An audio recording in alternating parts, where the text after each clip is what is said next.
Well, greetings and salutations and welcome once again to the Newsman Weekly Podcast, episode number 60. We have nearly caught up with my age, and that's damn old. Now, in dog years, I'm only... Crap, that's still damn old, sorry. Hey, I'll be honest, I never imagined successfully doing 2 weeks of this show, much less still going strong more than a year later. We couldn't do it without all of you, so thanks again to everybody for joining us today for what I guarantee you is the hottest podcast being recorded in this studio today. Temperature-wise, yeah. Yeah, and also... we're probably the only one. Okay, all right. Thanks for pooping on my parade.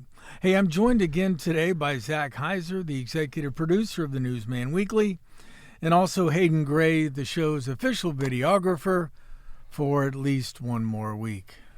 All right. Hey, good morning, gentlemen. How the hell are you? Good weekend. Stayed out of jail, I see. Good morning, Carl. Good weekend. Stayed out of jail. Went to Fox Fest in Ashland, Mifflin Heights. Mm-hmm. And this is, Fox Fest is just basically Adam Fox's family gathering. And there was... It's got its own name. There was fireworks, and there was a live band, and plenty of food and drink. And, it was a good time. You, Hayden? I did not attend Fox Fest. Maybe next year. Well, you're not old enough. I had a solo festival with myself at home, power washing my house this weekend. So that was no live music, just me singing along to music. And we did have water features. You had water features? Yep. The hose. Power washing's fun. It was thrilling, but it was oddly satisfying. So. Well, I did not do anything thrilling or exciting. I did go out Sunday afternoon to Lucas and to cover a story, and we'll talk more about that in a little bit. But other than that, I mowed the yard and stayed inside. And I also you mowed. It was very hot on Sunday. Yes, Well, I mowed in the morning before it got. I didn't. I did it at 2 o'clock, So you right in waited, the hottest time of the day. Yeah, I figure, you know what? If by 10 a.m. on Sunday, if you're in church, then you're not going to hear my mower. If you're home, you really should be in church. 10, you're safe at 10, man. Yeah. Well, there was a time when I worked in Cambridge, they still had a lot of blue laws. And one of them was you could not mow your yard before noon on Sunday. Okay. And I used to write columns for the Daily Jeffersonian, and I remember a guy got cited because he lived next door to a church. Oh, no. And he was out mowing at 10 o'clock in the morning, and the church was in session, and they complained. And the police wrote him a ticket. That's crazy. For like $75. And that's when he found out there was actually an active city law that says you can't mow in the city limits before noon. That's one of those weird, quirky, local laws that you hear about. Can't spit on the sidewalk. And there used to be a lot of those kinds of laws. Believe it or not, you guys are way too young to remember this. There are a lot of businesses that simply weren't going to be open on Sunday. Restaurants, stores. It's Sunday. God said rest on Sunday, so we're not open. No, I live in Mansfield. I get that. No, but then came Walmart and everybody else and box stores. And if you're not open on Sunday now, you're seriously hurting probably. Hey, before we get too far along today, we know you've all got lots of places to go for news, information, and entertainment, and we're grateful so many of you come to us every week despite our inability to provide that news, information, and entertainment. Well, we provide at least one of those things. Okay, sometimes. We know we couldn't do this show without your support, so please, if you haven't done it already, subscribe to this show and give it a great rating. Many thanks to local country singer Luke Watson for writing and singing Smoke and Drink, this show's ever-fitting theme song. My thanks also to the great folks at Relax It's Just Coffee for sponsoring this show and for being such a great partner to the Newsman Weekly. Every day just starts better with great coffee, and our friend Paul Kimmerling and his baristas at Relax simply have the best in town at 105 North Main Street in downtown Mansfield. And now that more and more of Main Street is being reopened in some areas, you really got no excuse for not getting over to Relax It's Just Coffee and getting coffee and pastries and all sorts of things. I was going to say, Zach, you picked up coffee for us this morning. How did you do that? How did you get there? Yeah. How did you get there? I did. I I've never seen the construction as a hindrance. It's just like kind of an eyesore. But as far as like walking over some dirt or a pothole, that's doable. But I pulled in the back lot on the, what is it, Walnut Street? Oh, yeah. On the Walnut Street side, and Wait, pulled there's a right parking in. lot And right there's there. a parking lot right there. There were plenty of spots. Walked in, got 3 drinks, took them out on the drink carrier, and off we go on our Monday. So, folks, no reason at all you can't get to relax. It's just coffee, Two Cousins pizza, and anything and everything in that area. It was more. There's some people working in there this morning. I've been going in on Monday mornings to get our coffee order, and there were a few more people seeming to have some meetings or starting work there. Plenty of space and great Wi-Fi to get stuff done too. Maybe we should just do the show from the parking lot someday. No, I think we parking need lot. to do this show from Relax. Well, I We wasn't do. going to give that Inside. away. Paul, but if you're I listening, wasn't which gonna you give that probably away. are, we want to do a show over at Relax. I need to talk to you about that. And this is Zach doing that instead of actually going over and seeing Paul Correct. and asking him Exactly. questions about doing it. But, we're going to make that happen and right soon, as they said in Shawshank Redemption. Hey, we got another great show for you today.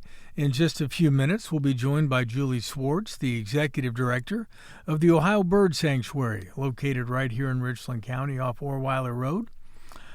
Sanctuary was recently in the news for its efforts in successfully saving a juvenile osprey that had become tangled in fishing line in its nest about 45 feet above the ground near Pleasant Hill Lake. Hayden, I think you did a story about that, and we thought this would be a great time to have Julie come in and chat with us about it. Juvenile Offspray sounds like a good band name. Yeah, you know what? That would be a great name. Be like Zach Heiser and the Juvenile Osprey. Anyway, Julie took over the director's role 2 years ago at the Bird Sanctuary, so stay tuned for that discussion. And I want you guys to be on your best behavior. I like Julie. I've known her for a number of years. She's a very nice person. Her son, Payne, is a very good actor, dancer, performer, very nice family. So don't ask any embarrassing or dumb or ridiculous questions. Well, I do have a few bird questions, and you can be the judge if they're bad questions. I mean, just keep it the middle of the road, Hayden. Don't go OB. No foul questions. Well, see, that's the kind of stuff I will not have. I'm not doing that today. All right. Before we get to Julie, we do have some news for you. The 175th Richland County Fair came to a thunderous end on Saturday night with the annual Demolition Derby in front of the grandstand. It was another huge week for the event at the Home Road Fairgrounds on the city's north side.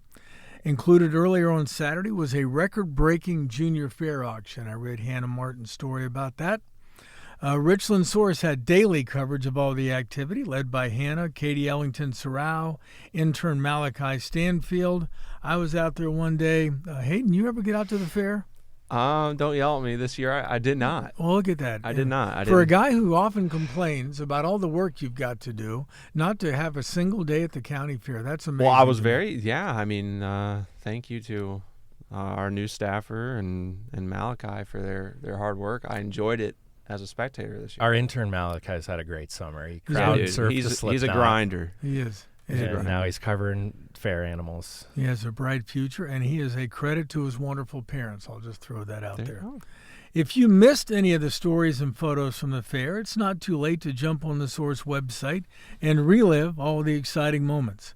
Did either of you have a chance to make it out to the fair with your families just to hang out? Well, Hayden, as he said, he did not. I but did I not. did. Wait, you didn't even take your son to the fair? That's what I said. Don't yell at me. Oh, my God.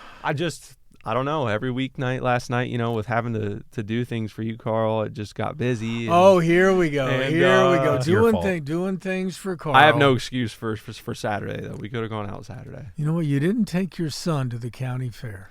I made it out on Thursday, but I do, and it was cool. We did the, walk through all the I saw barns. you go down the and slide. I did go down the slide. I like that. Wait, did you go down the slide with your kids, or you just jumped in and did it I went yourself? down with my With the kids. children. Okay. With the children. Yeah. But what was I going to say? Oh, I really wish I would have made it out to like the demo derby or the rodeo. I'm going to definitely plan on doing one of the grandstand events next year. It was the tractor pull. Mm-hmm. And I still don't really know what a tractor pull is when we were out there Thursday. Wait. You don't know Whoa. You don't know what a tractor... And I grew up in Morrow County. He can go watch on the farm, kiddie but tractor pull. I don't know what a first. tractor pull is. Go to the kiddie one next year and learn about it, and then go to the big boy one. People pulling tractors, right? No. It's tractors pulling other tractors? I am dumbfounded by the fact that you just said you don't know what a tractor pull is. Are you going to tell me? A tractor pull is when you have a tractor and it pulls a weight, and that weight is on a sled. And that as the tractor pulls, the weight comes forward to the point that the tractor can no longer pull it. Not something that actually happens in a field, but it is a tractor It's like a pull. test of its strength. You're trying to see how far you can make it. It's not a great comparison, but kind of like drag race. They're just going in a straight line. And there's regular tractors, there's modified tractors, there's super pulling tractors. I mean, some point in your life, get up to Bowling Green. It's usually in August or September, the National Tractor Pulling Championships. Get yourself up there and listen to the roar. Get you some of that. It'd be better if it was like humans pulling tractors. I have no idea how you can be raised in the state of Ohio and not know what a tractor pull is. I'm just throwing Now he does. All right, let's get off the fair before I get myself worked into a tumultuous uproar. Hey, speaking of uproar, City Council in Mansfield last week voted unanimously to reject a recommendation from the City Planning Commission. Local lawmakers said no to a proposal to rezone almost 40 acres on the city's north side after a 71-minute public hearing that featured a dozen or more residents in that area that opposed the plan. If it had been approved, it would have allowed for the construction of single-family or multifamily homes with the zoning change. It's currently zoned for mobile homes.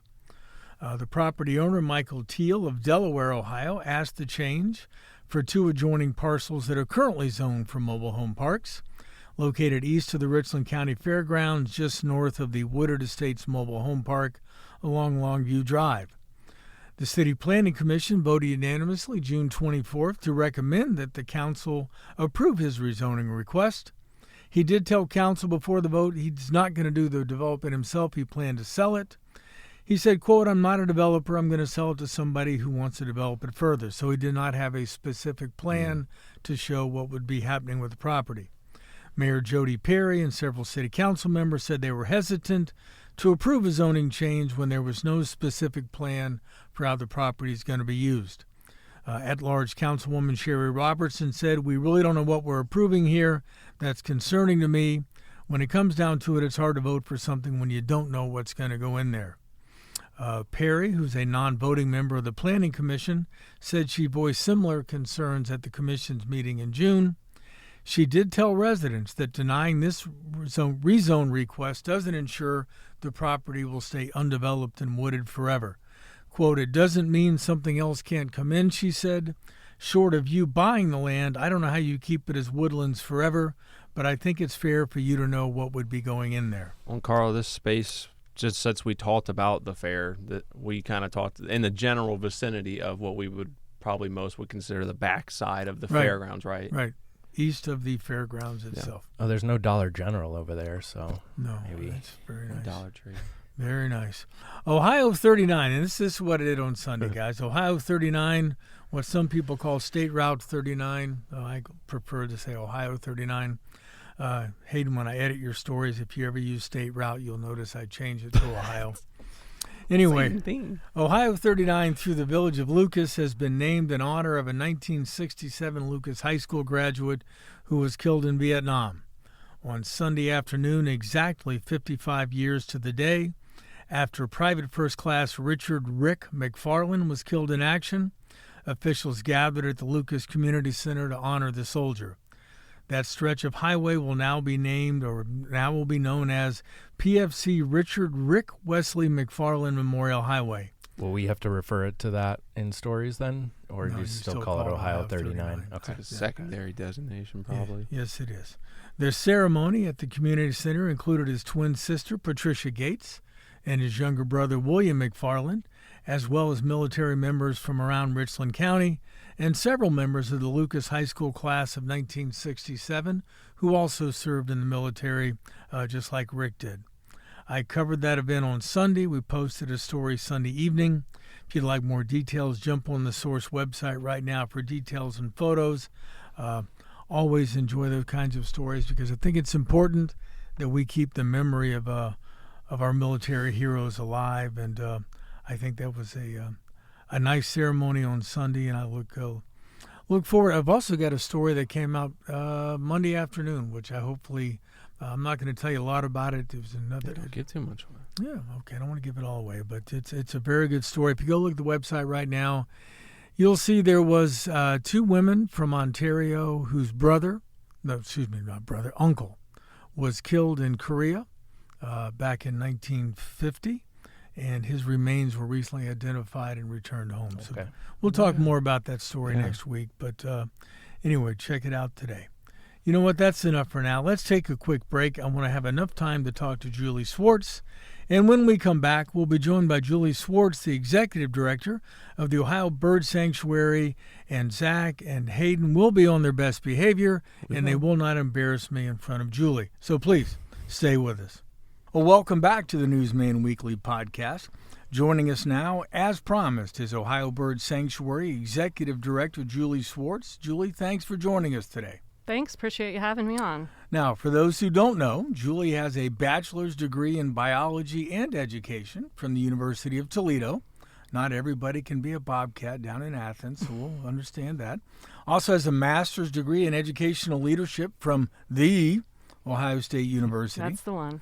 Yep. She worked as a teacher, I believe, in Ashland, and then later became the principal of Discovery School in Mansfield.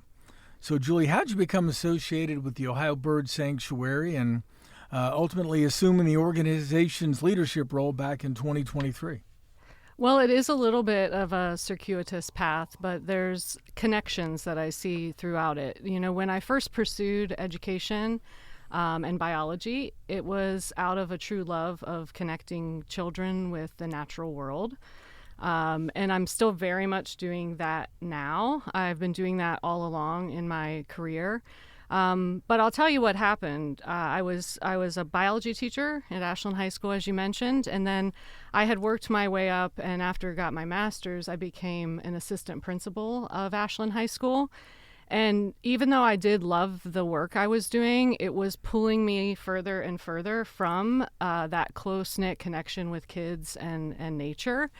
And so I needed to break free of that.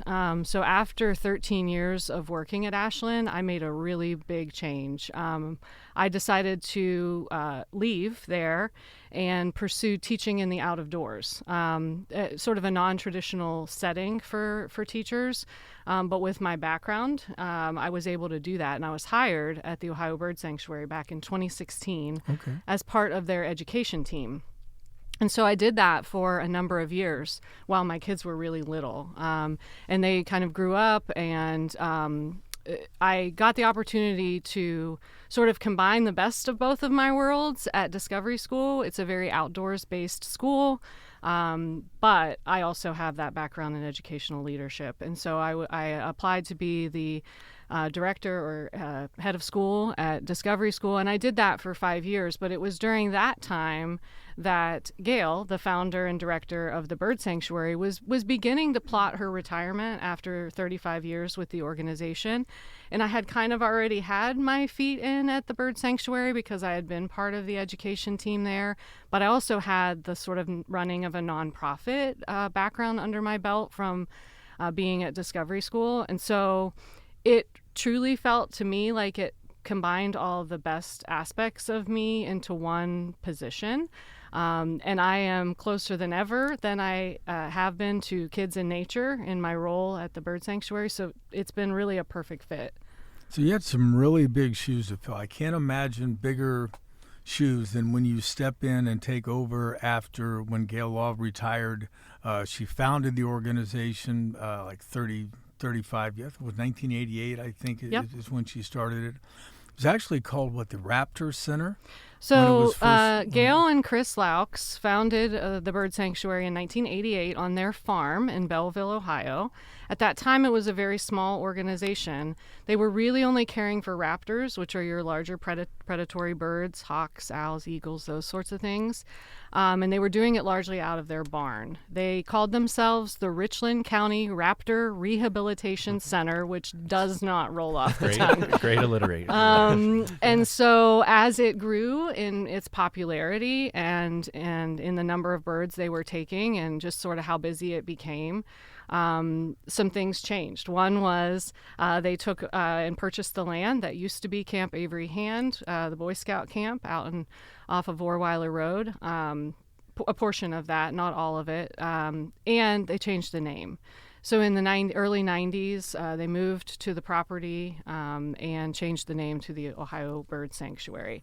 Now, even though there's Ohio in the name, we aren't state funded or anything like that. It is a nonprofit organization. And so we run off of donations and people's memberships and people who pay for educational programs. We do a ton with schools. But to get back to the point of your question, which is filling the big shoes, no doubt about it. I think the luck that I had, if you will, is that I worked under Gail for a number of years while she was director and I was on the education team. And I learned so much from her during that time, having no idea that one day I would step into that role. Truly no idea. But I learned so many things about her leadership. One that sort of sticks out for me that I try to implement now is that there's no task at that organization too small for the director to be doing, whether it's scrubbing the bird poop or, you know what I mean, truly everything, or dealing with the tree that just fell down in the woods. Gail can regularly still be seen on the property painting things, picking things up. There truly is, it was very much a team effort. The other thing I love about the sanctuary that's worth mentioning, it's all women. We do really big work, really dangerous sometimes work with large predatory birds, and there's not a person there over 5'6". So it's a really incredible, sort of female-powered organization, one that I'm really proud to be a part of, and super hopeful that I can continue to step into the shoes that Gail was wearing all of those years. But what's what's some of the dangerous work you guys have done? Are there any stories that come to mind? Yeah, so, the birds are wild. Yes, yes. And we don't work to tame them. In fact, we work very hard to keep them wild. Right. So there's 500 to 600 birds coming in through our rehab hospital every year. Okay. And when they come in, they often don't feel well. And so they can be a little more docile at that time. But obviously the goal is to get them back to their spunky, feisty, talon-wielding selves and back out into the world where they capture meat and eat it. So they're basically dinosaurs, right? And so there's an inherent danger. Thinking back to when I very first started on the education team many years ago, we were a super small team. There's only like 6 people that work there. So sometimes it's all hands on deck. And thinking back to a really dangerous situation, we have this huge flight cage. And we utilize it right before a bird is released to make sure that they can truly fly and that they can truly hunt. Well, we call that the loop. It's sort of a big track like you'd see at the Y or something. And so this eagle was in there. And it was time to release this bird. So now it's time to get the eagle from being in the loop, which is 40 feet high and 80 feet around, to get it from out of there into a cage to go to Mount G's and release it. I had been working there 5 minutes or something, and they were like, "We need your help." And so I'm like, "Oh." I'm acting like I'm up for anything, but like a few weeks ago, I was the assistant principal with the corner office. So it's like very... Now you're trying to tame a bald eagle. And I'm pretending like I know what I'm doing. Yeah. So the eagle gets flying, and then we pull this curtain thing, and it hits against the curtain, slides down, and then we're just supposed to just grab it. Oh. Well, that's the plan anyway. But when that eagle hit the curtain, it did not come straight down as they had told me it would. Mm-hmm. It kind of came at an angle right for me, and I had nowhere to go but against the wall. And its talons, what we call raked, my whole arm. Oh, my God. And now, while it could have truly done a lot of damage, it really ended up being nothing more than a decent scratch. Yeah. But it's just... Wild animals are unpredictable, and that's the biggest thing I would say. Were you wearing long sleeves? I wasn't. So maybe that was a lesson. Yeah, right. That's a Thanks for pointing that out, though. That would have been. Well, but when you came to work that day, capturing a wild eagle wasn't necessarily on your to-do list. It really wasn't. No. How big? How big was the eagle? How big is your average in terms of weight and wingspan? Is your average eagle? So we don't tend to talk about them in terms of their weight too much because they sound really puny that way, because birds don't weigh a lot. Their feathers are weightless. Their bones are full of air. So really they're just a little muscle and some organ weight. So they don't weigh a whole lot. So I'll skip that reference because it sounds very unimpressive. But in the bird of prey world, females are always significantly larger than males. So a good female bald eagle at full size would come up to me at about my waist.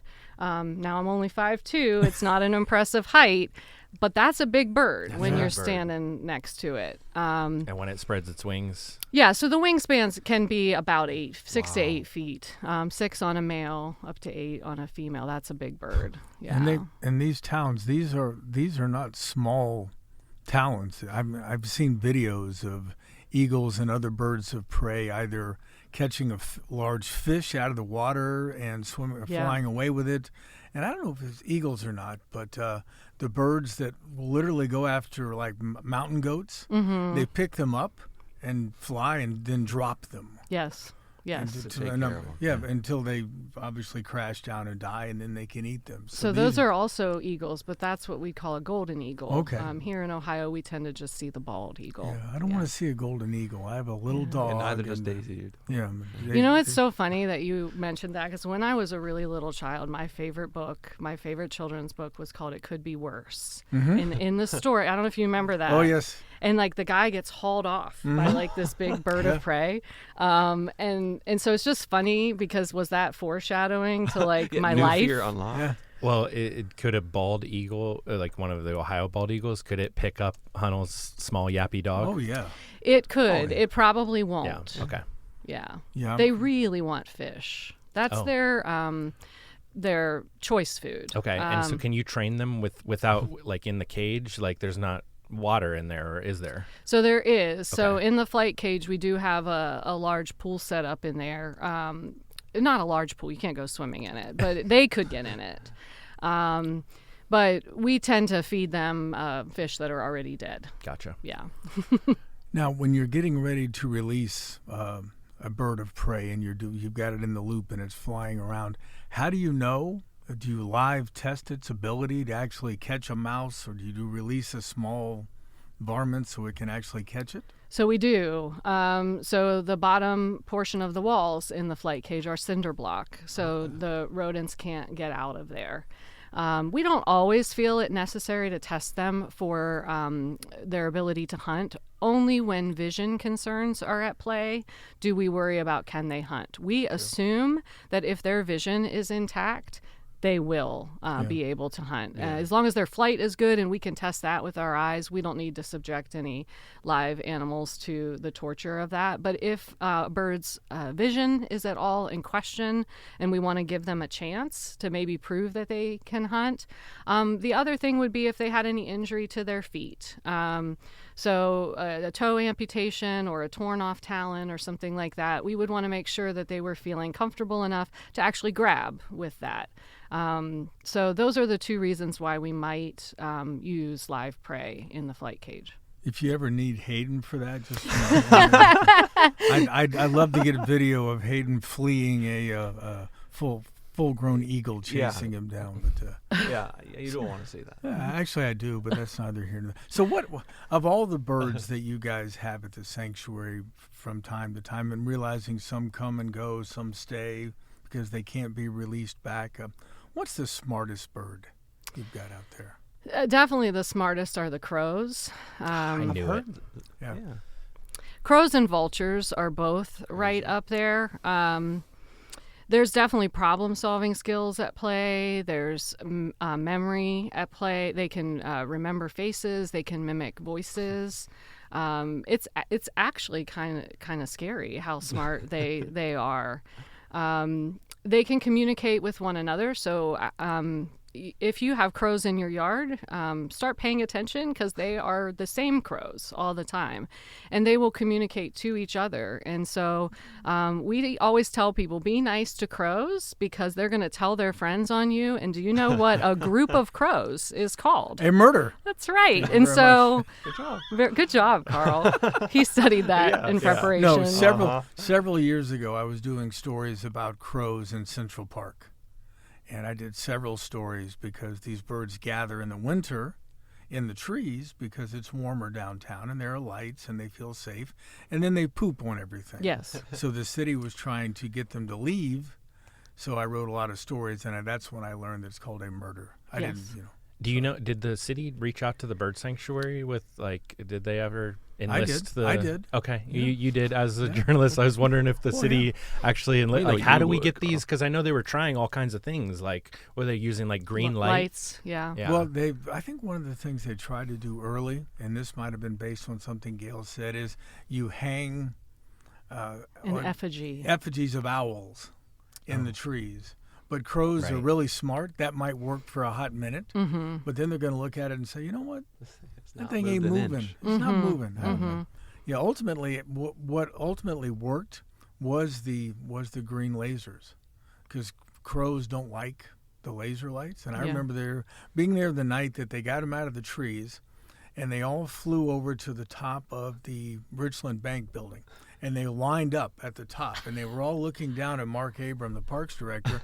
I said, Mark, they are memorizing your face right now. Yeah. Yeah, And then he shined the laser right along the top of the building, and one after another, they just took off, and finally they left. And I think ultimately was you have to stop them. They had to get them to stop coming before they made it into a habit. Mm-hmm. So I think they've done that now. I think they go to like the Arts Center, which loves, Jen Kime and others love a good crow down at the Arts Center. So they kind of hang out there. But I've had crows during the winter. They will come during the day, and they bother my dog because they scare her. So what I do is I actually, on my iPhone, I'll go on YouTube and I'll find like a screeching hawk sound. And I go out and I hold my phone up, and it makes this screeching hawk sound. No, and I'll crows like to see that. Oh, it's funny because it works. I mean, they leave. They don't want to deal with this hawk, so they leave. They don't want the competition. Yeah. And they haven't figured it out yet. No, because I don't do it all the Right. time. If I'm taking the dog out and there's crows out there, then I'll do it.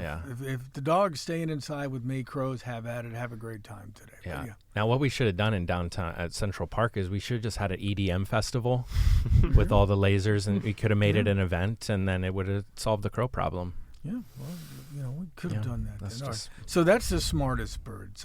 What's the dumbest birds? And This is going to be unpopular. They're not listening, so don't worry about This it. is true. I fear this will be unpopular because I don't want to crash anyone's hopes and dreams, because it's owls. Owls in literature and in children's Wise old owls. Yeah, so they're often depicted wearing glasses and reading, and they're this sign of wisdom. And I truly think that comes more from the way they look than from the way they think or problem solve. Owls have really a very small skull, and it is largely taken up with equipment related to their eyes. So there's very little left in there for them to have critical thinking skills. Some of the birds that remain with us long term that are non-releasable birds, we put them into training to be educational ambassadors. And that training could be as simple as you go from your crate to a scale and back to a crate, because we have to keep a good weight on our birds all the time. It could be that your training is that you sit quietly on a glove while I talk to lots of school children. But sometimes that training could look like demonstrating natural behaviors for an audience, flying over an audience, going into and out of a nesting box, something like that, feeding for a crowd.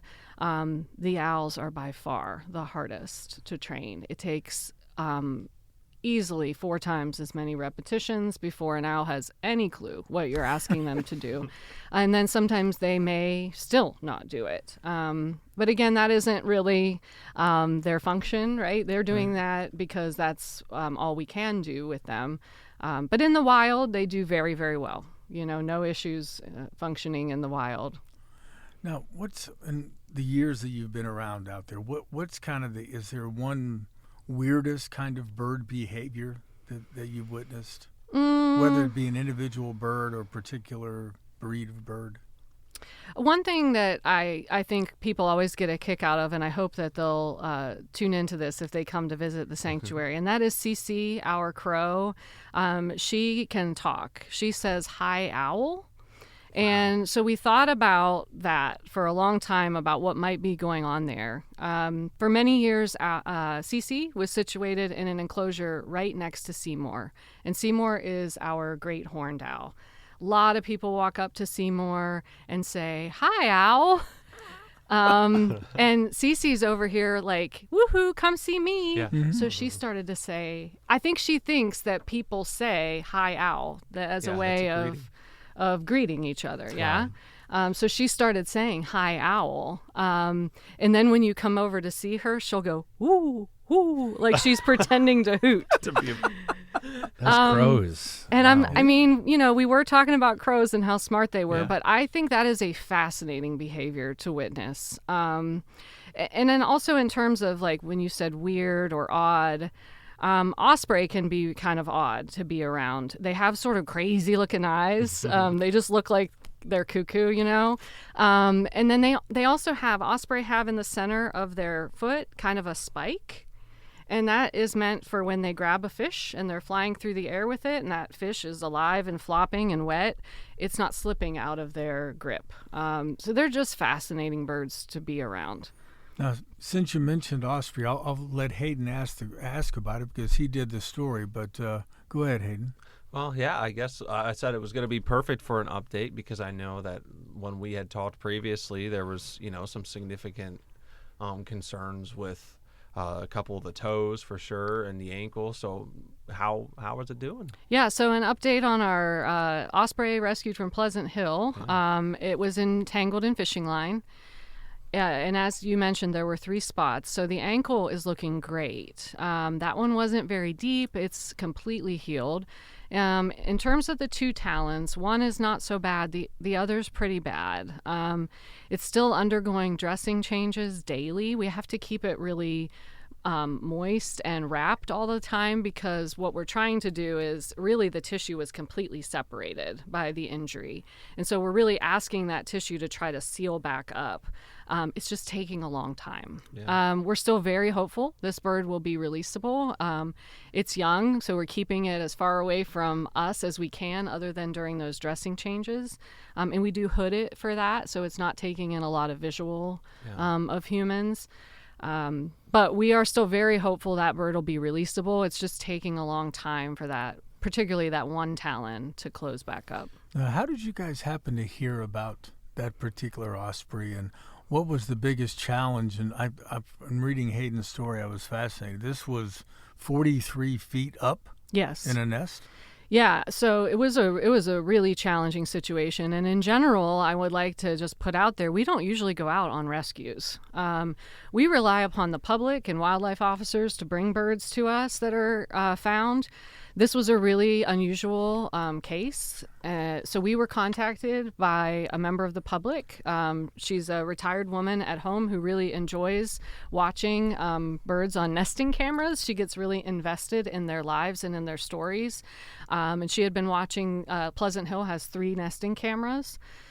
She had been watching all of them, and they live in that area, out in like the Lucas area. So she became very distressed because she noticed the one youngster was, in her words, unable to leave the nest, that it seemed like it was stuck in the nest with the fishing line stuck on the sticks of the nest. And so the others are coming and going and feeding this young, but the young one couldn't leave. And so after about 3 days of watching this, she was like, I have to at least tell somebody in case there's something that can be done. So she came and told us, and I have to be honest, my initial response was, nature's kind of savage. Like, we can't get involved in a nest situation. Right. Yeah. And so my initial response, I have to say, was, we're doing nothing. But then I made the decision to look at the nesting camera. Oh. And when I looked and I saw how bad that bird was suffering, its foot was curled up in the air and very swollen. And I thought, you know what? That is a human-caused problem. That bird, it didn't get itself into a naturally caused situation. Right, sure. Right. And I started to feel a tremendous sense of responsibility to do something. But then it was like, what do we do? It's 45 feet in the air. There's no way we can get up there. We don't even know, could this thing just fly off, right? If we could climb all the way up there and then it flies off. And I have to tell you, that's exactly what happened. We contacted Woody Woods Tree Service. He's a friend of ours. He does a ton of work at the sanctuary, Brett Woodard. He has a lift truck. He agreed to meet us out there in the evening one night. So our bird care team was there, but all we could do was watch from the ground because we can't go up in the bucket truck. So Brett went up. It scared the bird badly enough that she actually was able to fly off. She flew off so strongly that it tore the line that was stuck to the nest. Okay. But we ended up leaving that night without the bird. We knew she could fly, but we continued to watch her on the nesting camera over a period of a couple days, and that foot got increasingly worse. We started to see flies landing on her, which meant maggots were next. She would have died from this. There's no question about it. She would have gotten an infection and really would have passed away. Probably a very slow and painful situation. So we were ever more determined. We decided we would use the cover of darkness. So osprey don't see well at night. So we waited until it was very dark. And we were so patient this second time. And Brett let his truck idle under that nest for hours until that bird just didn't realize there was noise there anymore. And he went up so slowly. And I'm telling you, the dedication of this man to this task is truly heartwarming. It was so hot that night. It was one of those nights with like 1,000,000 degrees and high humidity. And he's in a black hoodie with the hood up, sweating. And anyway, he went up and netted the bird and then reached out and grabbed her. And I think you may have even seen some of that imagery. But it was truly a triumphant moment when that bird was brought into our care because we knew this was the only chance it would survive. Now, any idea where the bird got tangled? Where'd the fishing line come from? Is it something that the parents used in making the nest, or did it get it during a hunting trip, or how did it? It's really hard to say. It could have been attached to a fish. It could have been hanging in a tree. So a lot of times when people are casting from shore, things get caught up in the tree and they just cut it off and there it hangs. It's really hard for me to answer that. There's any number of sources. Sometimes fish are swimming around with tackle still in them. My guess is that's probably what happened. And lots of fish are brought back to the nest throughout the day. Sometimes 4, 5, 6 fish a day. So if one of them had tackle hanging from it, who knows? If it had ended up in the nest and then those birds are sort of marching around in that nest all the time, it's ending up worse and worse and worse. Right. And so unfortunately, the situation was pretty dire by the time we got to it, but we remain hopeful. So this osprey will survive, and he'll either... I say he, that's bad. Is it a he or a she? So many times we're making an educated guess on that based on the weight of the bird. We do believe this bird is probably female. Okay, so she will either recover to the point that you can release her, or will she become a resident of the sanctuary? We're still very much in that first camp of thinking that she will be released. Right now. I also saw on Facebook, I think I saw it over the weekend, that I don't think it happened over the weekend. I just happened to see it then. You guys are helping a juvenile bald eagle from Grandview, Ohio. I believe her name is Star. What can you tell us about her condition? How did you hear about Star, and what's the prognosis there? Yeah, so it's always interesting to us how these birds get famous in different places. And we didn't name her. We don't name our birds that are in the hospital because our hope is that, they're just going to be released. So what happened was we were contacted by the Division of Wildlife, who had received a call about a nest in Grandview whereby both mom and the one youngster were exhibiting signs of illness. Laying down in the nest, even with the head hanging. The youngster ultimately ended up tumbling from the nest, didn't even try to flap, and hit the ground below. They weren't sure if they got into some sort of poison or if they might have something viral like West Nile virus. But we did rule out avian influenza. That's a question that we've gotten. We didn't see any signs of avian influenza in this bird, but the bird hit the ground. It's a famous nest in the sense that there's a birding group down there that have been watching this nest for a number of years. The parents, they call them Apollo and Athena, have had a couple of tragic nests where things didn't work out as people had hoped. And so what that does is it just builds a lot of anticipation and a lot of hope. It's like a family going through infertility, but everybody gets invested in these birds' lives. And in this case, it helped that bird get rescued right away. So it was brought in by a wildlife officer. They specifically chose us, drove it all the way to Mansfield because of our specialty in large birds of prey. And so we stayed late and received the bird. It's been now just over a week that we've had her. Honestly, the wildlife officer called on the way and said, I think she died. Oh, my. So that's how sick she was. Wow. Her respirations were so shallow and so few and far between that he thought she was dead in the truck. But we said, go ahead and bring her all the way, because at the very least we could try to ascertain what had happened to her, even if she passed, which is valuable information. But she was not dead, basically in a coma at first. We had to put an IV in her, which is very rare that we do that for a bird, but she was so sick. We work with Lilac Hill Veterinary Hospital. So the following day, she went to the vet, got full x-rays, got full lab work done. With hydration and food support, we were, of course, force feeding at that point. She just started to improve over the course of the first few days. She is super sassy now. Yeah. Super sassy. We have every reason to believe she will be releasable, and we absolutely plan to do it down there with Athena and Apollo and all of her friends in Grandview. We haven't decided when that will be just yet, but chances are she's going to be released.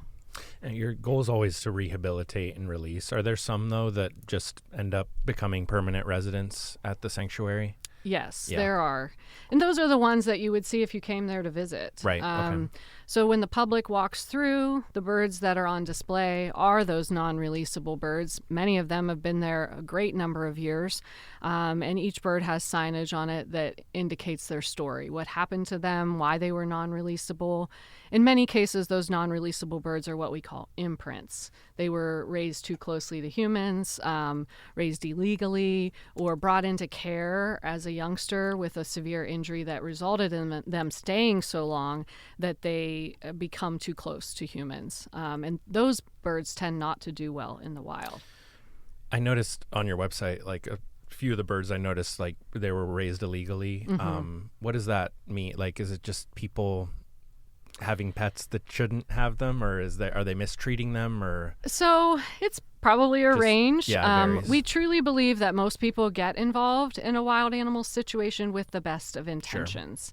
Sure. Sometimes, though, they keep them too long, or they don't really know what they're doing in trying to care for a wild bird, and so they mess it up, and or they get caught.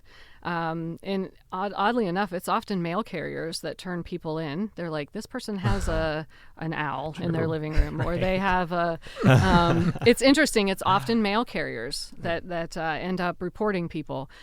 We will take the bird at no risk of prosecution to the individual, because if we prosecuted that, we don't personally have the ability to prosecute anyone, but if we turned them in for this, infraction, no one would ever surrender the bird. Right. And so our mission is for the animal, right? And so we would just like, to be able to get the bird in proper care.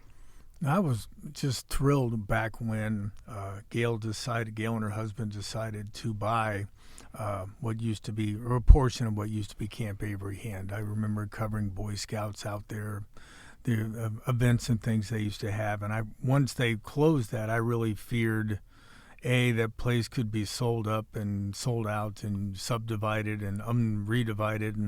And in addition to the great work that you guys do with taking care of injured birds, it's just a tremendous facility for people to come and visit. We haven't really talked about that aspect of it too much. I know in the last couple of years you added the treehouse classroom, but that has to be near and dear to your heart. What are some of the things people can expect to see when they come out to visit, just to see the Ohio Bird Sanctuary? Yeah, I would invite people to come and visit us because I think you might be surprised. It's not as big as like a zoo, but you're going to get much more intimate encounters. So when you arrive, you'd come into our visitor center and be greeted by a volunteer. That is somebody that wants to be there because they love what we do and they want others to understand what we do. In that space, you'd find Winnie, who's an ambassador owl, a little screech owl, to greet you. Mm-hmm. There's a gift shop and restrooms and some things to look at in the visitor center. But then you're going to walk out and follow some brick pathways that go around the building. And those brick pathways will lead you by enclosures that have raptors on display. So we have all 5 of the major classes of raptors. So those are hawks, owls, eagles, falcons, and osprey. So you can go along and see all of those types of birds. And then the crown jewel for especially the people that really like birds is to go inside of our songbird aviary. So this is a large enclosure that contains small birds, none of our birds of prey in there. And you can buy a small cup of food in the visitor center for just $0.25. And the birds they know the deal in there. Yeah. The birds are going to come down and eat from your hand or from your cup. And really interact with you in a very unique way that you otherwise wouldn't get to do or shouldn't get to do. And then, as you mentioned, we do have a treehouse classroom. And so that kind of grew out of our desire to make the woods accessible to all. We wanted people, despite any physical impairments, to be able to get into the trees. And so there's a fully accessible walkway that leads all the way out to even more walkway that's now over the trees, built by the Treehouse Masters from the show on Animal Planet. Oh, wow. It was completed in the summer of 2021, and it is open all the time. You can come and see it. We do take school groups out there, field trip groups. It's sort of an open air. It puts you right out in the middle of the forest. It has a stream flowing right underneath it. It's a truly beautiful place. That is where I teach yoga class on Monday mornings. So nothing more serene than doing yoga in a treehouse. It's like I pinch myself and say, is this my real life? Yeah. But we also have a little over 3 miles worth of hiking trails. And these take you through a variety of environments, from old growth forests to along streams and over bridges, and then even through a wetland space, which is a great area to go birding. Now, you mentioned songbirds, so I have to ask a question. I'm a huge fan of cardinals, as most people are in Ohio. It's the state bird. I watch them interact with blue jays in my backyard and in the trees. Why are blue jays so darn mean? They are just mean birds. I think everybody knows a bully, right? Mm-hmm. We've all met a bully in the span of our lives. They're just they have that bully energy, don't they? Yeah, I know. They're grumpy. They are. I mean, I watch, and it's a male and a female cardinal, and they're minding their own business. And here comes this blue jay, and he just gets in their business and runs them off. And I'm like, dude.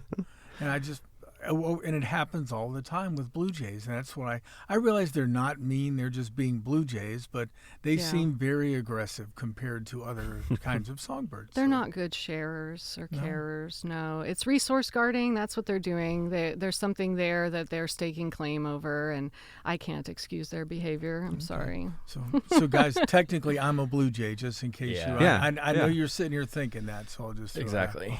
So in addition to every cool things that are going on, what can you tell us about short and long-term plans for the bird sanctuary? Yeah, so that's a great question. I mean, short term, some of the things that we're working on is really continuing to expand our programming to get people to come out and engage. So we're always developing new programs, and a lot of that revolves around the talents of our staff. And so we have, a new younger staff member who's really talented when it comes to things like around plants.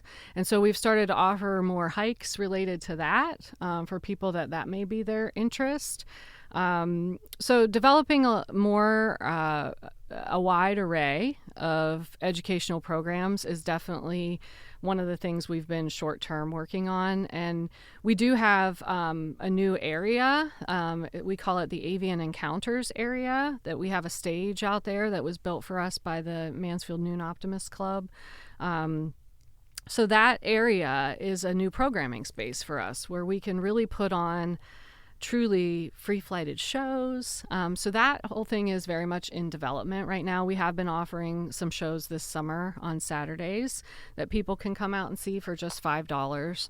But it gets you into that space.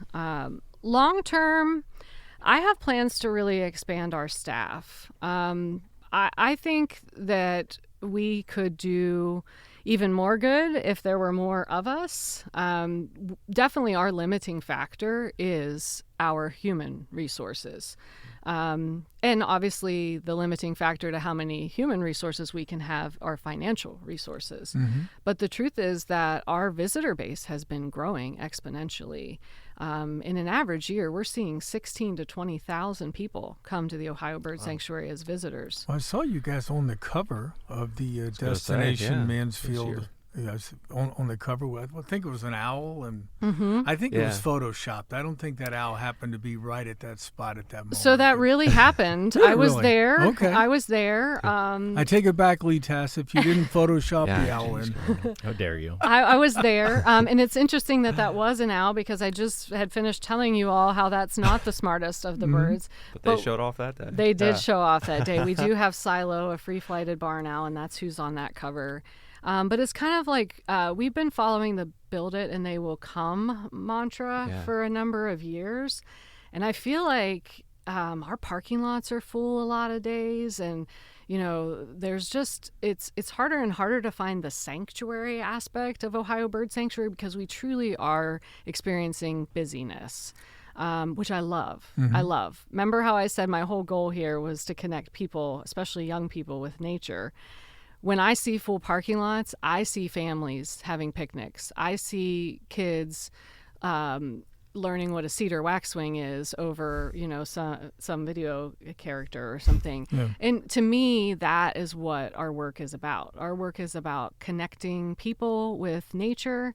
I truly believe the keys to a more peaceful world lie in more connection with nature. It's good for your mental health. It's good for your physical health. It's good to know what birds live in your backyard. We won't take care of what we don't know and understand. And so to me, the first step in that is getting people out, getting them engaging, walking in the woods, talking with their children, talking with each other. It's a tremendous place to go on a day date. So we kept seeing this one guy come with different women all the time. And it's a hideout spot. Finally, our front desk volunteer was like, dude, what is the deal? Every time I see you, he's dating online. Okay. And he has figured out that the bird sanctuary is a great place to take a date. Let's go. Because it's so engaging, it's so magical, it's so cheap. Mm-hmm. And so this guy's got it figured out. But he hasn't brought back the same woman yet. No. Okay. Well, Still when he figuring it out. finally meets the right one, maybe he'll have his wedding. I was gonna say, it's do you gotta guys be. do weddings? It's got Could he the get, stage, Could he get so- married there? And have you So done we those? could talk about it. We could For the right price. We could talk Right, about it. everything's- It is not our chief mission, Carl. I will say that. All right, well, we'll put links to obviously Yeah. to the bird sanctuary in the show notes. But what are your hours of operation in terms of being open and accessible for the public to come out? Yeah, so the only day we ask you to not come is on Mondays. We're there. It's a heavy cleaning day, though, so unless you want power washers going. Tuesday through Saturday, our hours are 10 a.m. to 4 p.m., and on Sundays, our hours are noon to 4 p.m., and we're only closed on the major holidays and Mondays. And what is the price of admission if you want to come out and just take your family through? How much? $5 for an adult and $3 for children, but for the remainder of this year, veterans get in for free. And is there a season in which you finally say, we're going to close for the winter, or are you open year-round? We are open year-round. I think, getting out, if you've not hiked in the winter, it's a beautiful Winter hiking's experience, awesome. Yeah. isn't it? Mm-hmm. Totally awesome. You just got to wear the right clothes. Mm-hmm. But yeah, our birds are still out and on display because they cannot fly south when they live in our cages. Yeah. And so they're still there for you to see and enjoy. And we have lots of educational programs going on all winter. I have one more question. If you had a dream project for the bird sanctuary, or like something where like budget, I know finances are always an issue with every business or nonprofit, but let's say there's like a really rich donor listening right now that loves birds. What would you what would you do if you could do anything? It's hard to answer that because I have a whole list of things that probably need doing, right? Right. Cosmetic Take care of those things cosmetic first. updates, and Yeah. so I would probably say I would maintain a lot of our current structures should we come into a lot of money. But another thing that some things I would really love to see would be some covered picnic areas. I'd also like an enclosed training space. Right now, it's a big risk for us when we take that bird out and free fly with them for the first time because they can fly away. But there is a facility that I've sent some of our folks to down in Florida to train. They are being trained how to train birds. And those facilities have these amazing structures that are they're open air feeling, but they're under net. It's basically a big pavilion, almost a circus tent of mesh for birds to learn in. And that would be, I think, such a tremendous asset to us if we could have something like that. But we've never had the kind of money necessary to pull something like that off. If people do want to make donations, what's the best way to financially support your organization? And do you still accept fish donations? Yeah. We haven't really talked about that today. Yeah. So the best way to support us, the easiest way, honestly, is online. If you go to our website, there's a tab that says ways to support, and there's a number of ways there. Some of those have benefits for you as the donor, meaning you could become a member. You could do what's called our Adopt a Bird program, which you don't take a bird home with you, but you are giving money to support their care, and then you get an up-close encounter with that bird. So there's ways like that to support.